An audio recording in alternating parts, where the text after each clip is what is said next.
second by Councilman Hinton. Any questions or comments? Hearing none, Mr. Higginbotham. Councilman Davis, Yes. Councilman Hinton, Yes. President Logan, Yes. Councilman Hogg. Yes. Motion carries. All right. Any further business, Mayor? No, thank you. Yes, ma'am. District 1 Councilman Roberts, of course, is visiting his granddaughter. So we wish him safe travels back this way when he gets through visiting with his granddaughter just had, I think, baby girl. District 2 under my business, I wanted to give a quick update. MLK Critical Pathway, we've updated some stuff on it. I see Mr. Thomas in the audience. Thank you for coming. BKI's been working hard on it, but I've been pushing them truthfully, and we are about 65% on plans in hand submittals. That's going to be contingent on receiving geotech reports. But Mr. Thomas, I've got a critical pathway sheet for you and any mayor of council, members of public that want to give a up to date. So as of today, we received information that we needed from ALDOT at the end of last week. That's going to allow us to complete and submit the 4F process.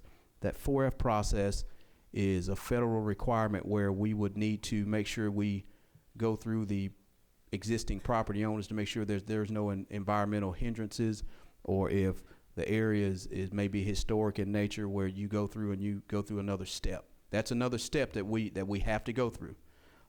But surveying has been done to a degree. Design has been done up to about 35–40% on bridge work on MLK before you get to Hunter Creek Road. So they're really working hard on it. Right-of-way authorization is one of those next steps. But the first thing to do is to get our 4F document approved through ALDOT in Montgomery. Ms. Natasha Clay is the actual point of contact for that particular process. David Kelt's been really great helping us through that process as well.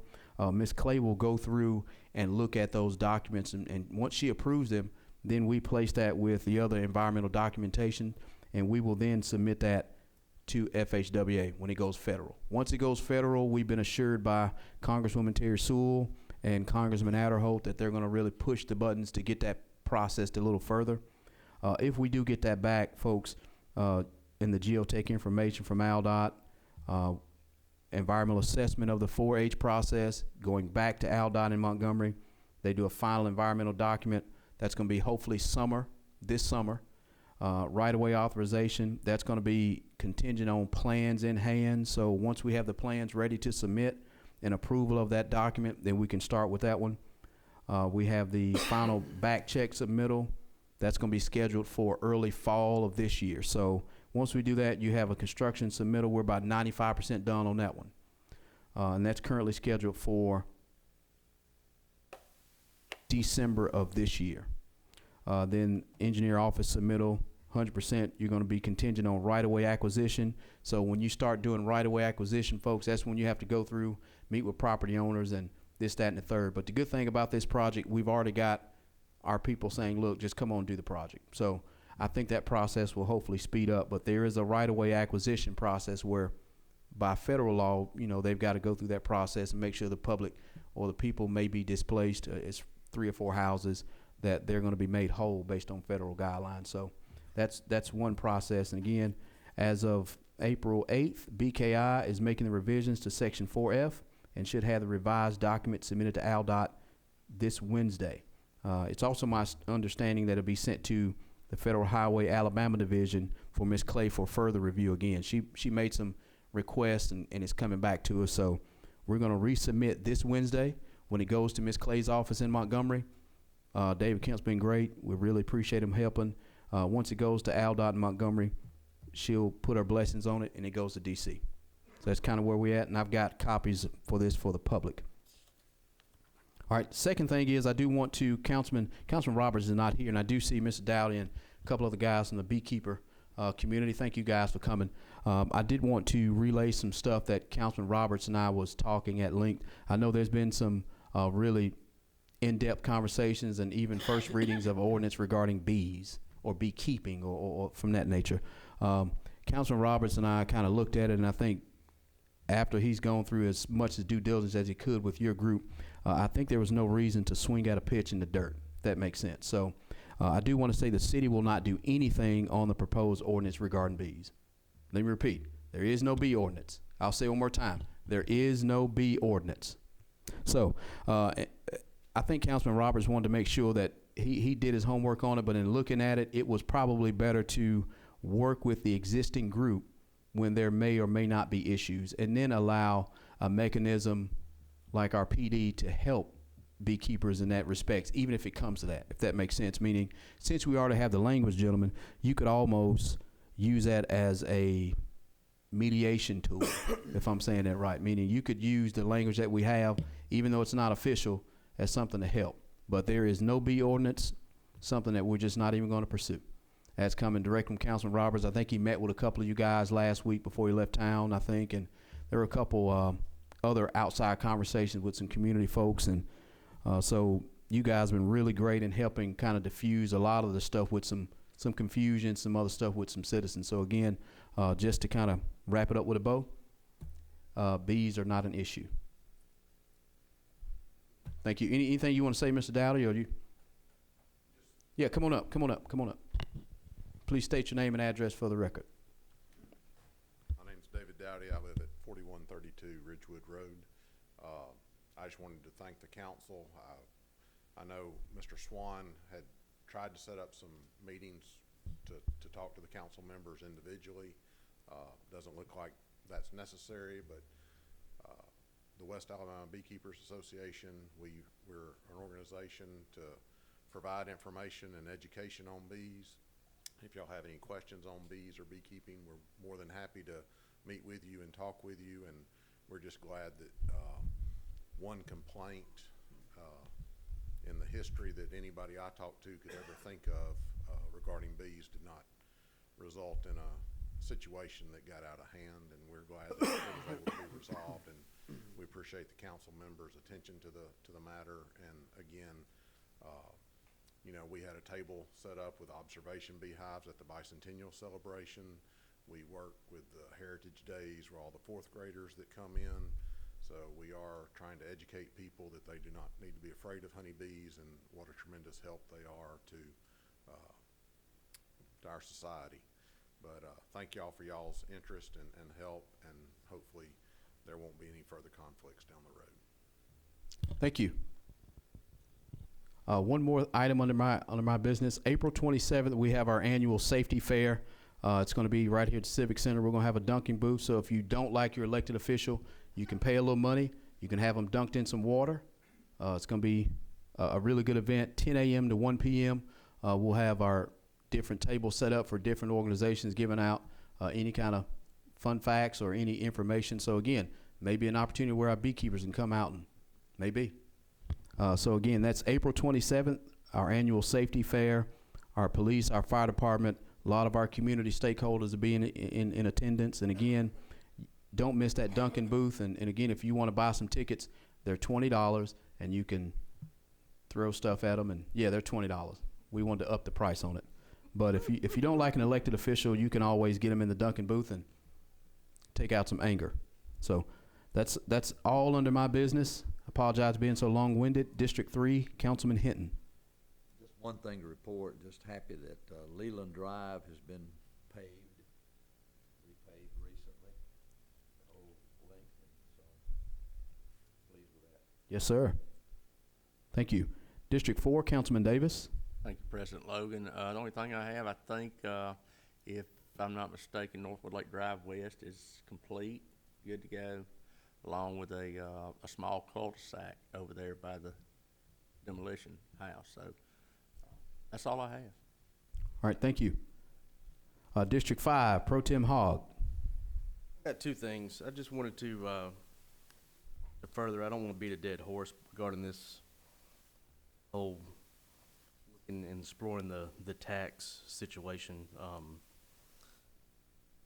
I just like to go on record, I'm neither for or against the 1 cent tax. And I want to use these next at least 2 weeks, maybe even longer, for us to come up with that plan. And I do see there's a lot of good that could come from this.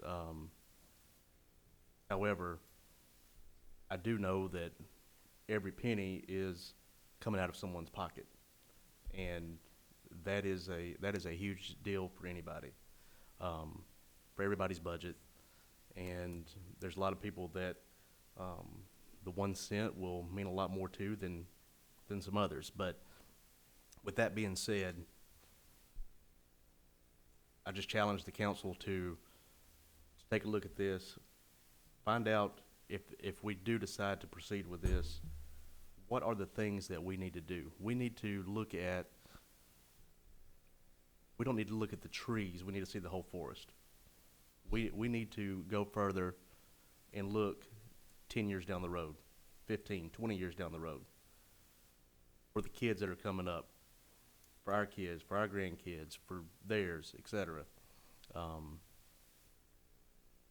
just think there's a lot on the table with this. This is a big deal, regardless of if everybody else in the county has done this. It's a big deal for Northport, and it's a big deal for our budget, and it's also a big deal for how we plan to use any additional funds, because I think, as our auditors have said, we've done a very good job at our budget and our finance committee. And we've done a very good job of making sure that revenue is going up, debt's going down, but we need to continue that trend to make sure that we are good stewards of the taxpayer money, and that we do some things that the residents can be proud of, should we go into that.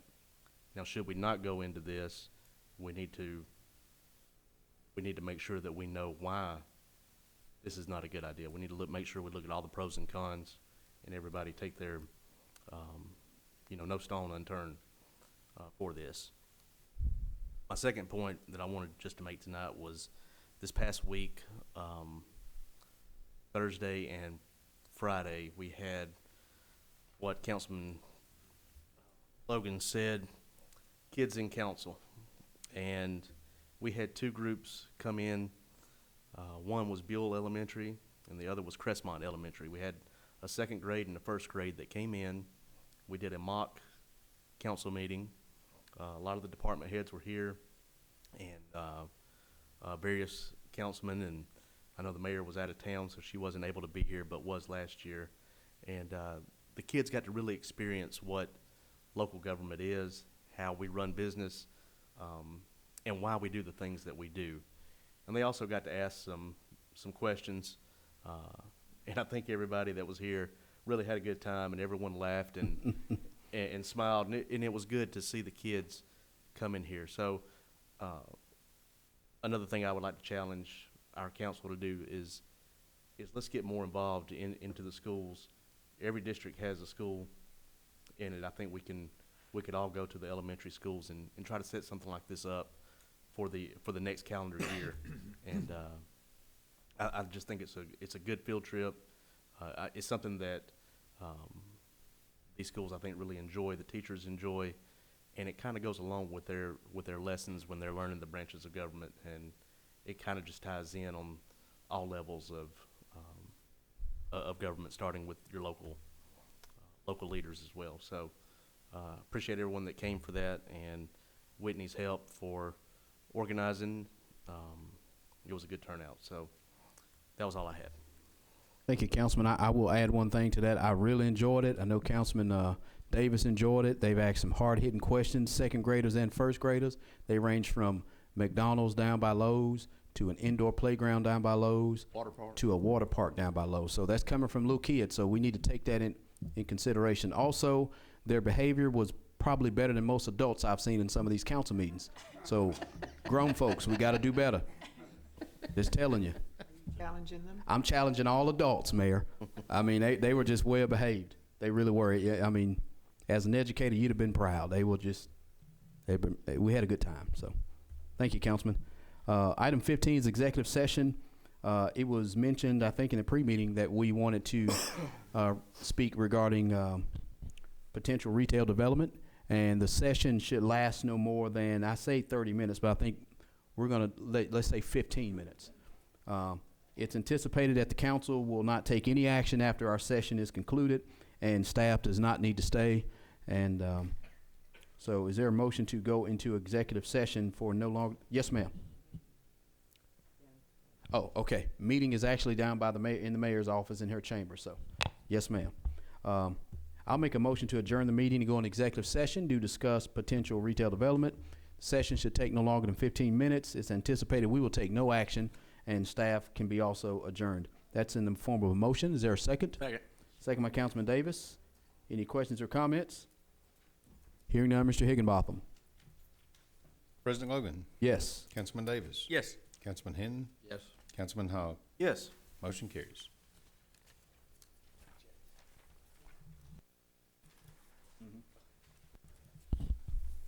Mr. Thomas, I've got an update, written form. If you want to get that back to anybody, I can get that to you. Wait a minute. Where we go?